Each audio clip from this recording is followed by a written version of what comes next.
அதனாலதான் அப்துல்லாஹ் இப்னு அல்-பிஜாதைன் அப்படிங்கிற ஒரு சஹாபிட்ட பெருமானார் பரிசோதிக்கிறாங்க.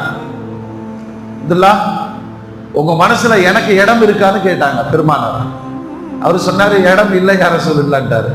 என்னப்பா ஆச்சரியமா இருக்கு, எனக்கு உன்னுடைய மனதில் இடம் இல்லையா? ஆமாம் யா ரசூலுல்லாஹ், பார்க்கும் பொழுதெல்லாம் என்னுடைய இதயத்தில் அல்லாஹ்வை நிரப்பி வைத்து விட்டீர்கள். நான் சதாவும் அல்லாஹ்வை தான் நினைக்கிறேன். அல்லாஹ்வை நான் நினைக்கும் போது என்னை இல்லை இல்லை இல்லை. இப்ப நம்மளே பதில் சொல்லுங்க, இந்த வீட்டை கொடுத்தது யாரு? சொல்லல, அல்லாஹ்.